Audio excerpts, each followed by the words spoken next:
সকালে উঠে আমি আর বাবা মিলে প্ল্যানিং করলাম কোথাও ঘুরে আসা যাক। তাই আমরা পৌঁছে গেলাম গাড়িয়াবন্দের কিছু আকর্ষণীয় প্লেসে। চলুন দেখা যাক কি কি দেখতে পাই।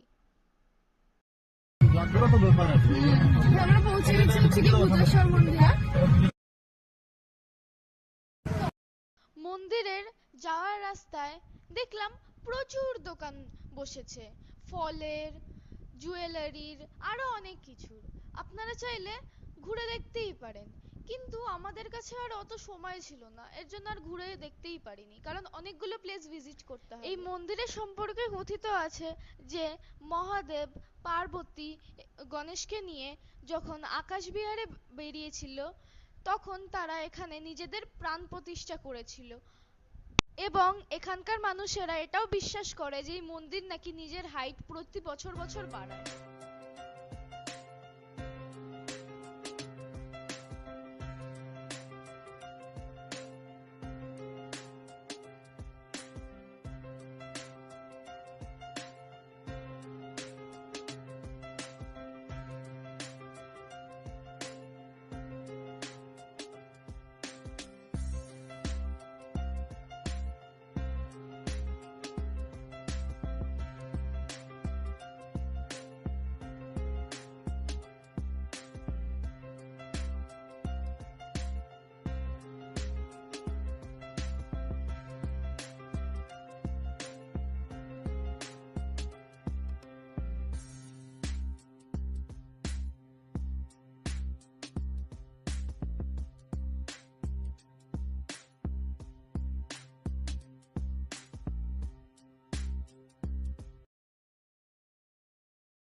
এখানে আশেপাশে আরো অনেক ছোট ছোট মন্দির আছে, যেমন এখানে একটা ঋষির মন্দির আছে, নামটা আর জানা হয়নি।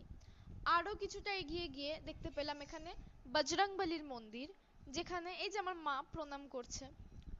আরো কিছুটা এগোলাম, দেখতে পেলাম রাম সীতার মন্দির, যেখানে আমরা গিয়ে প্রণাম করলাম। তারপরে আশপাশটা ঘুরে দেখাতে দেখতে পেলাম একটি মঞ্চ, এবং এটি মন্দিরের পিছনে একটি ত্রিশূলের সাথে পাথর রাখা।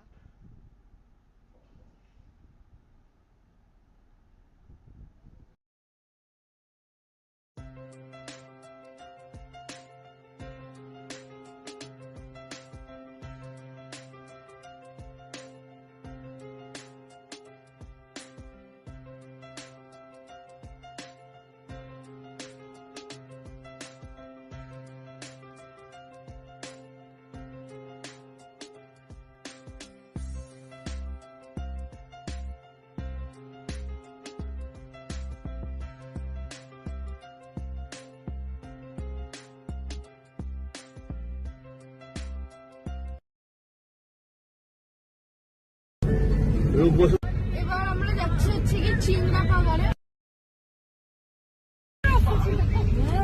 জঙ্গল দিয়ে আসা আছে।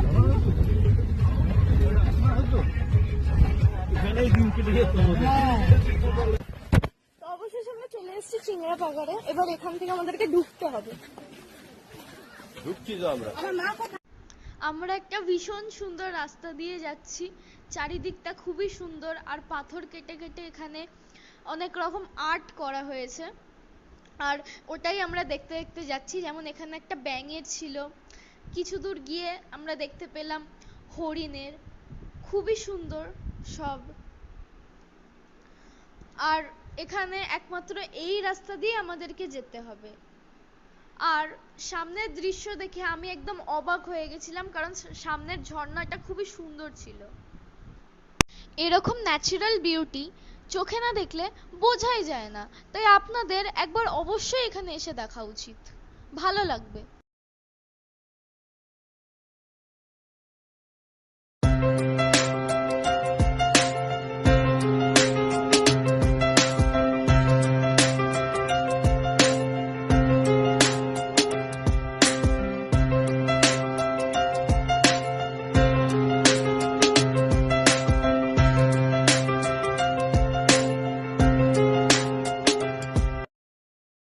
পাথর কেটে, थोड़ा साइड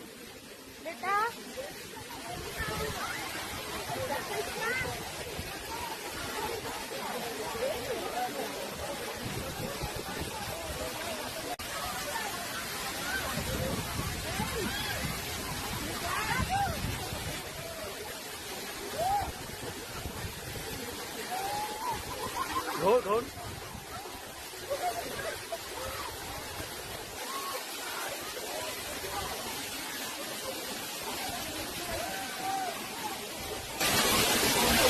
ফাইনালি চিংড়া পাহাড় থেকে বেরোনোর পর আমরা এখন যাচ্ছি হচ্ছে যে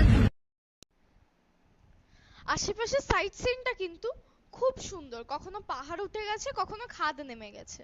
মন্দিরের সামনেটাও কিন্তু খুব সুন্দর করেছে, পুরো একটি গুহার মতো। সিঁড়িগুলো খুব একটা খারাপ ছিল না, যাতে বয়স্ক মানুষেরা আরামসে ওঠানামা করতে পারে।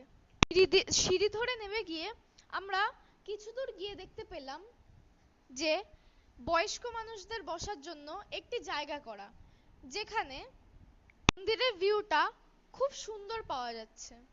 সেখানেই আমি আমার দিদাকে বসিয়ে দিলাম, বললাম তুমি এখানেই বসো।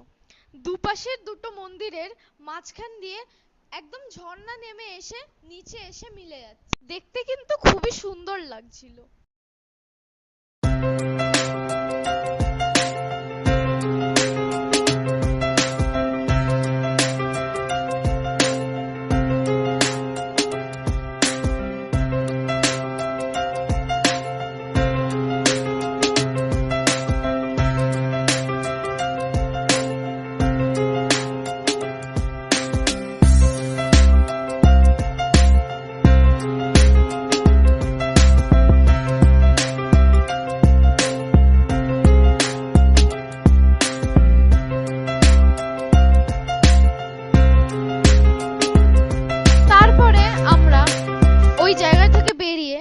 চলে গেলাম আরো নিচে, যেখানে একটি ব্রিজ করা ছিল, যেখান থেকে আমরা ঝর্ণাটাকে আরো ভালো করে দেখতে পাবো। ব্রিজটা ছিল লোহার, জং ধরা। এর জন্য বাবা আমাকে নিয়ে যেতে একটু ভয়ই পাচ্ছিল, তাও আমি বললাম যে না, আমি যাব। যত ঝর্ণার কাছে যাচ্ছি, ঝর্ণার গর্জন আরো বাড়ছে। চলুন এবার ঝর্ণার আওয়াজটা শোনা যাক।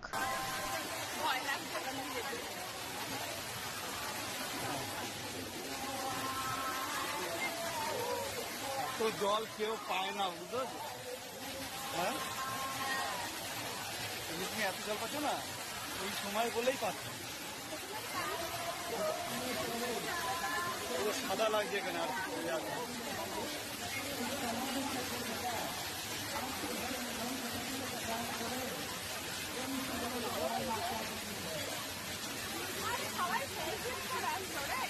হ্যাঁ,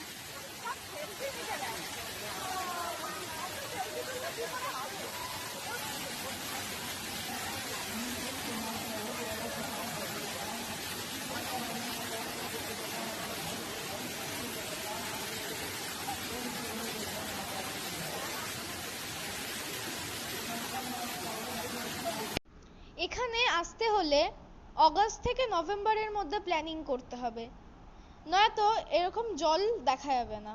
যেমন আমরা এসেছি সেপ্টেম্বরের দিকে, তারপরে সেখান দিয়ে আমরা আরো এগিয়ে গেলাম।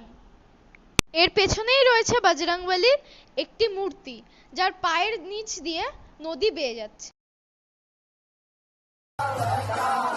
জাতমাইল থেকে বেরিয়ে আমরা খাওয়া দাওয়া করে আমরা যাচ্ছি হচ্ছে আমাদের নেক্সট লোকেশন, যেটা হচ্ছে কি ঘাটারা।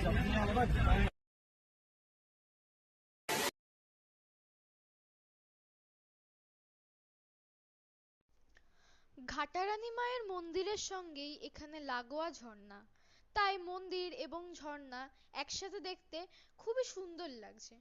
চলুন আসুন এবার দেখি ঝর্ণার তীব্রতা।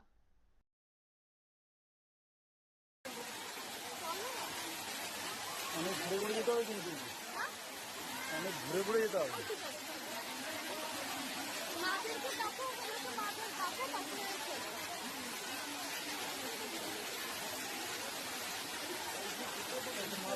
হ্যাঁ, নাববি, নিচে নাববি।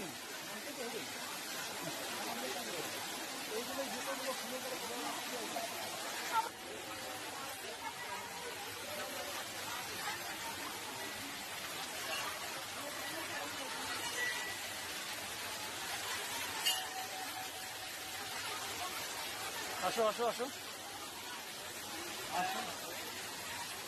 সুশান্ত কোথায়? চলে গেছে। ও ভালোই আছে।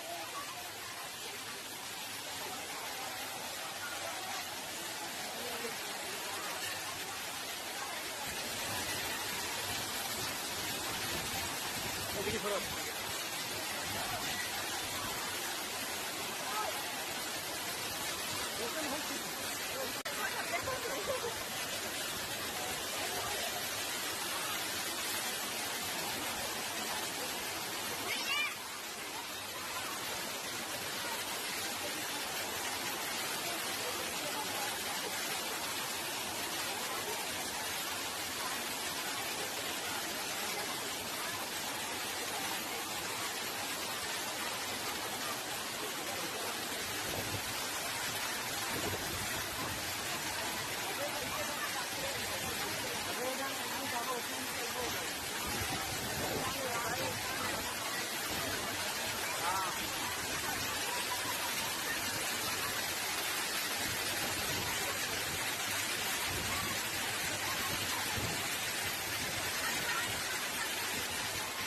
ঘাটারানি থেকে বেরিয়ে গিয়ে এখন যাচ্ছি হচ্ছে কি আমরা রাজীব।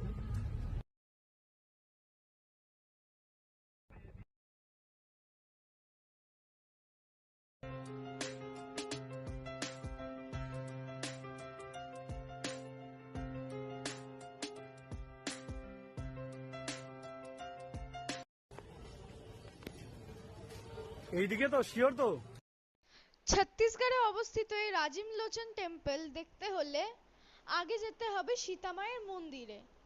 এই মন্দিরটি 3টি নদীর সঙ্গমস্থলে তৈরি হয়েছে, মহানদী, সারু এবং পেরি। মন্দির পর্যন্ত যাওয়ার জন্য সরকার থেকে একটি ব্রিজ করে দিয়েছে, যার আর্কিটেকচার দেখার মতো। যেহেতু এখানে ছবি তোলা বারণ, তাই মন্দিরের ছবি আমরা তুলতে পারিনি। এই মন্দিরটি দেখার পরেই আমরা যাব লাজিম লোচন মন্দিরে।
এবার দেখছি আমরা রাজিম লোচন টেম্পল। ঘুরে ঘুরে চারিপাশটা দেখে নিই, চলুন।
এর সাথে আমাদের জার্নি শেষ হলো।